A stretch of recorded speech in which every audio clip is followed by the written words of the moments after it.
Brother Branham, how am I supposed to show my wife that I really care for her and yet stay with the Word? Stay with the Word. But still having a question like this said, why don't you practice what you preach or believe? Well then, if the wife is saying this to you when she has a right to say it, you better get right. Okay? Then if she is saying it just to be evil, remember the Bible said it was better that a millstone was hanged at your neck and drowned in the depths of the sea than even to offend the least of these, my little ones. Now that's just great. It may be that this wife is not that type of person. Maybe she's a different person. Maybe she's a good person. Maybe she's just testing you to see what you'll do.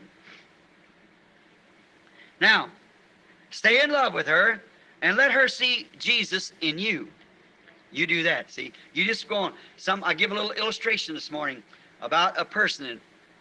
One time, this little woman had received the Holy Ghost. She was a very sweet little person. She said, well, she had a hard life, and her husband was an alcoholic. And so she just kept on. She bore with him. You want to go to church, honey? Take off. But I went out to the saloon down at the old Brown Derby down here. Going on. So they hung out down there all the time. It used to be Bonifer's. Many of you old-timers, you remember when Bonifer had their own corner. It's called Brown Derby now, I believe it is. So hanging around down there, and the first thing you know, one night come up a question about church, about Christians. One of the old drunks sitting there said, there ain't no such a thing as Christians anymore. There is no such a thing. So all this bunch of hypocrites said, see them out here smoking, drinking, doing the same thing that we do. And said, call themselves Christians. There is no such. This one drunk raised up and said, just a minute. There's one that I know about. Said, who is it? Said, it's my wife. See, she becomes salty. He's catching it all the time. He said, I bet she's put to the squeeze. He said, no, she's still a Christian. I'll prove it to you. Said, I'll tell you what, let's do. Let's go up home. I'm not sure whether she's Christian or not. So let's go up home and now let's really be drunk. We're going to act like we're really drunk. Knocked at the door, come in staggering over everything, and why the chair set around this way and everything. And she set him all a chair and his guests, and tried to make him just as welcome as could be. He said, I want you to fix us some supper. And so she went out and fixed it and said, we want ham and eggs.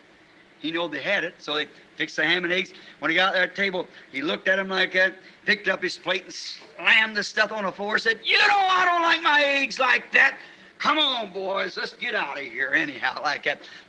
They went out and sat down like that, and she come out, she said, dear, I'm sorry I didn't get them fixed. I'll fix them over for her. Oh, nonsense. They didn't want them that way in the first place. Just carrying on like that.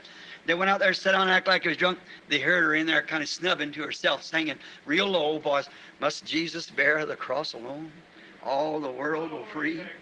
There's a cross for everyone, and there's a cross for me. This consecrated cross I'll bear till death shall set me free.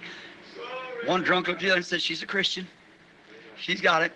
And that little woman led her husband plus these others to Christ that night. See? Why? See?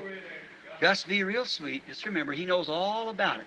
So sister or brother, whoever it might be, or brother it is here because he asked about his wife, you just be salty. She'll get thirsty. If there's anything in her to thirst for. If it isn't, remember, if you got the wrong person, you'll get the right one in the millennium. You just keep on going. All wrongs will be made right there. Brother